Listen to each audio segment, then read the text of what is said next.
This is Matthew Cratter from Trader University, and today I want to talk about how Bitcoin eats all altcoins and how your altcoin is just another feature that is going to be added to Bitcoin at some point. When I make videos like this, I get accused of being a Bitcoin maxi, Bitcoin maximalist.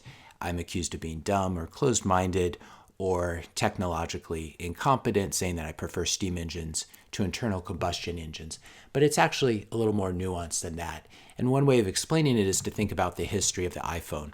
Back in the really old days, if you wanted to use the flashlight feature of an iPhone, you had to download a special flashlight app. And there were hundreds, if not thousands, of companies that made these apps. Of course, one of the downsides is that they usually read your contacts and read your email and sold all your personal information. And then eventually what happened was that Apple just added the flashlight to its operating system back in 2013. And at that point, all of these other flashlight apps were rendered defunct. You don't need to download an app if it becomes a built-in function. This is what I mean when I'm talking about how the cool thing that your altcoin can do is eventually going to be added to Bitcoin itself, thus rendering your cool altcoin completely unnecessary and defunct. For example, smart contracts can now be done on Bitcoin using DLC's discrete log contracts. And we're going to talk about these in a later video. But I want to rewind and really talk about why it's important that Bitcoin is built upon a secure base layer. Before I do that, though, I'd ask you to hit the subscribe and like button if you're finding this video helpful so far, and maybe share it with a couple friends who are investigating Bitcoin and cryptocurrency. So Bitcoin really is like the software monster that's eating the world through its superior hard money characteristics. The flashlight example with the Apple iPhone is not completely apropos simply because Apple iPhone development is so centralized. And what it does is it often cannibalizes applications and features from the App Store itself. Bitcoin wins in a decentralized way, not because there's a powerful corporation like Apple behind it, but because Bitcoin is truly scarce. There are only 21 million coins. It has credible future monetary policy. It hasn't changed its monetary policy multiple times like cryptocurrencies like Ethereum have. Also, Bitcoin wins because not only is it truly scarce, but anyone can run a full node to verify the scarcity and to verify that the protocol rules are being followed. In this way, Bitcoin is like the Apple operating system, the iOS. It's built on a foundation of stone, not on sand. And Bitcoin really is this strange historical accident where it had an immaculate conception. The founder disappeared.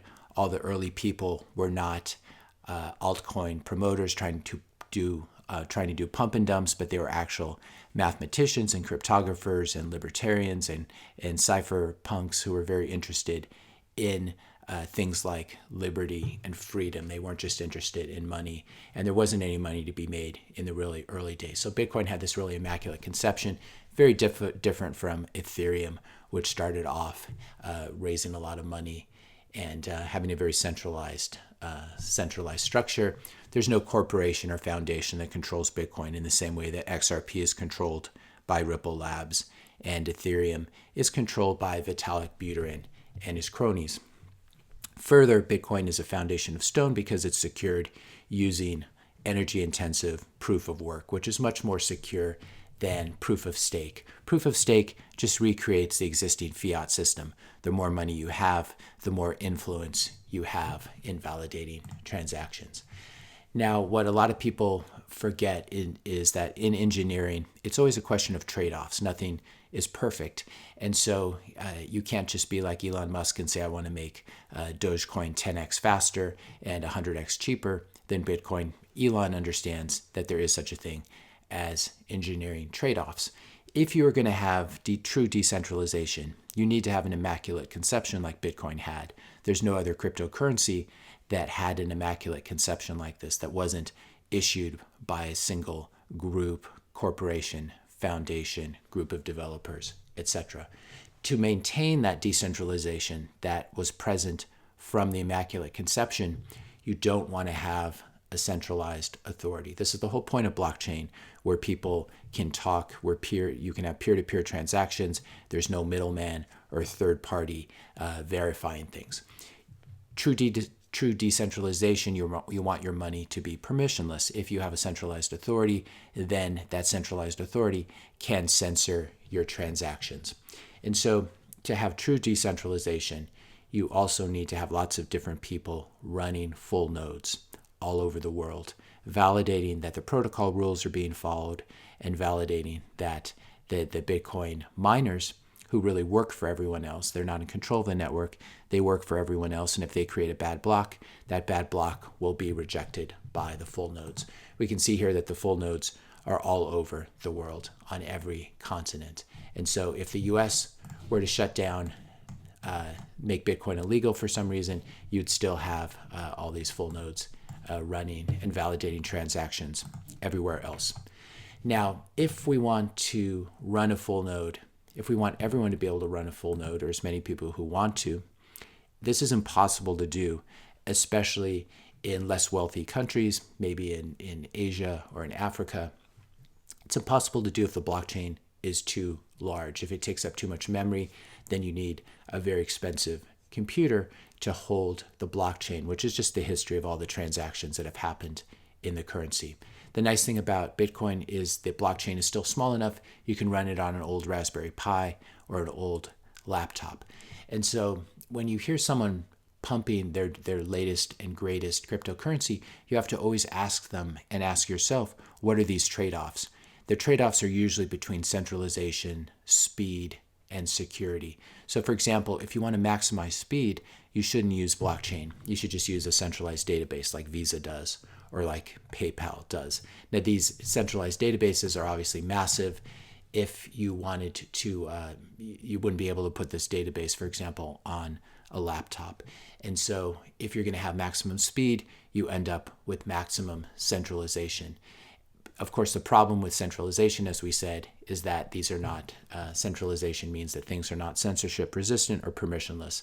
If Visa doesn't want to do business with you, they can cut you off. Likewise, PayPal.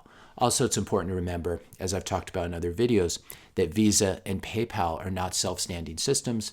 They're built on top of the U.S. banking system. U.S. banks are controlled by the Fed and the Treasury, so you have another layer of centralization. You have Visa centralization. You have regulatory centralization. You have the central bank, which is the ultimate example of centralization. And this entire system is secured using the money printers and using proof of war. Not proof of work, but proof of war. The U.S. military uses a lot of energy. And so if you're criticizing Bitcoin for its energy usage, you really should think about, you should have a vision in your head of the U.S. military dropping bombs on people, also taking perfectly new equipment, pushing it off the ships and sinking it, as you read about, in order to make sure that they've met their spending. They've fully spent the amount of money in their budget. So this is how the U.S. military works.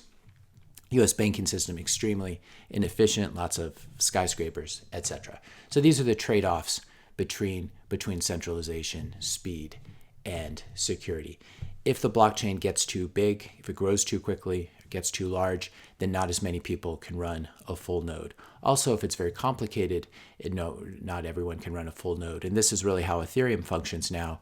There are very few full nodes. If you wanted to set one up tomorrow, with Bitcoin, you can just take an old laptop, download the software, you'd be all ready to go. With Ethereum, the blockchain is too large, and setting up a full node is really a very technical endeavor. And so what Ethereans do, instead, they just trust the full few nodes that exist. And these full nodes are highly centralized. And they're companies that have sprung up to basically support the Ethereum infrastructure. For example, Infura, we've talked about before, and they actually even put this in their marketing material, which is unreal.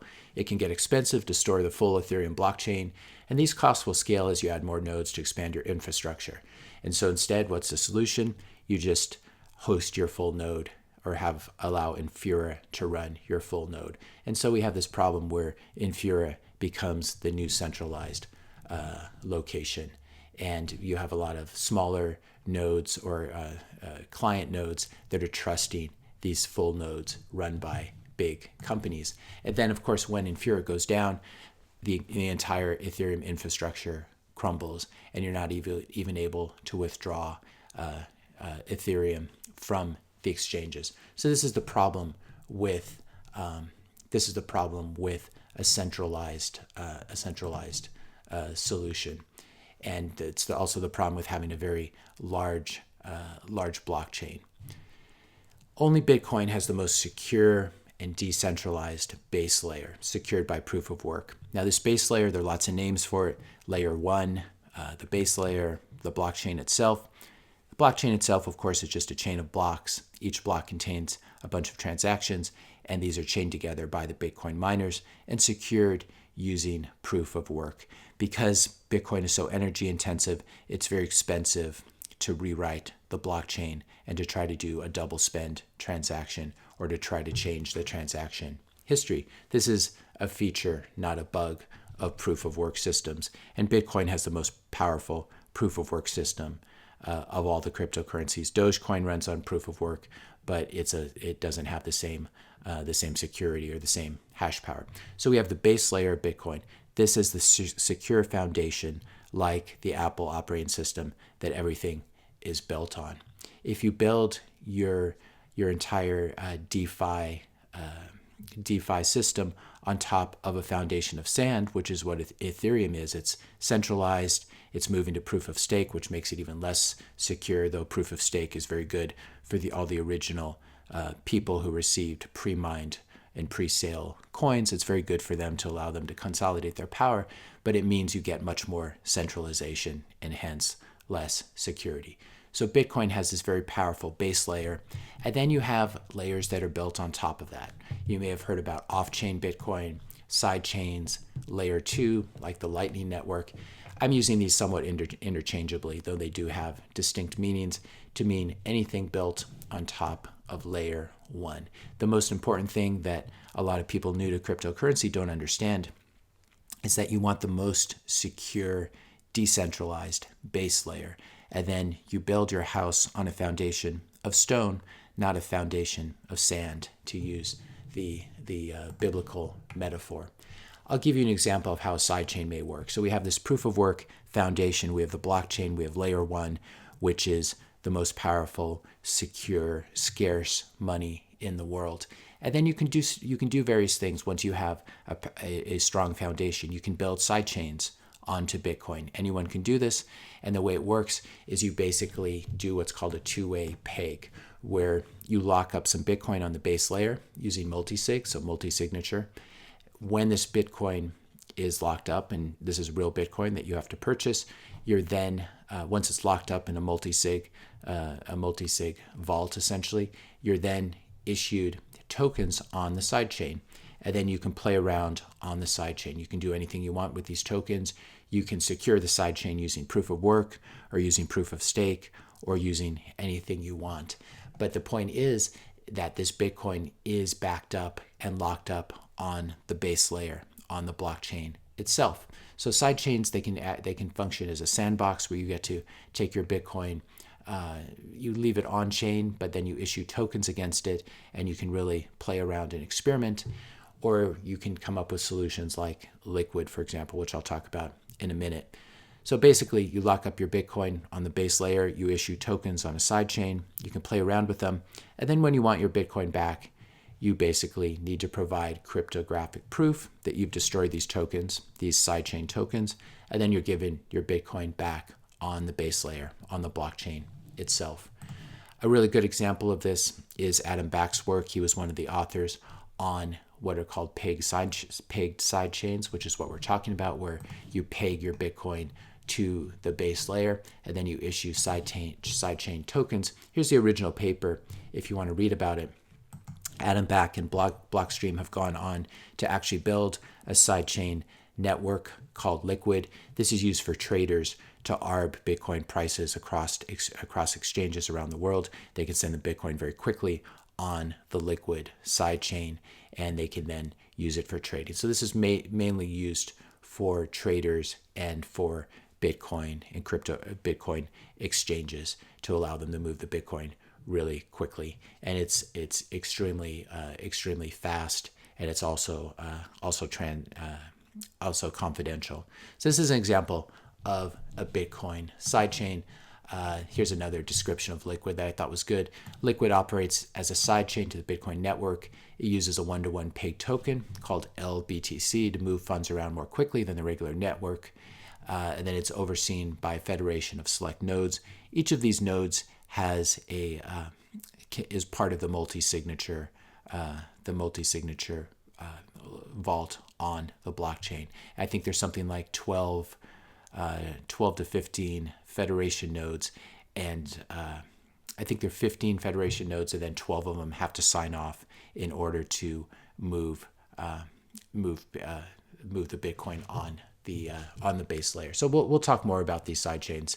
I don't think I've done a really in-depth job of covering Liquid in this video, but the main thing to remember here is that Bitcoin is built on this foundation of stone, and then you can build lots of things on top of that. What really all the other cryptocurrencies are doing is trying to copy Bitcoin and to create their own version of it. But Bitcoin has the largest market cap, it has the best brand, it has the deepest liquidity, has the most institutional interest, and it also has the most secure network, secured by proof of work. And this really does allow you to build anything you want on top of it, and to be confident that the base layer is secure, and that the base number of tokens, number of tokens on the base layer, which is the 21 million Bitcoin, that they truly are scarce, and that this can be verified by anyone running a full node anywhere.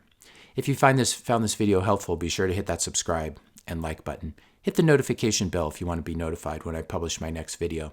And let me know your questions and comments in the comment section below. Thanks a lot for watching, and I'll see you in the next video.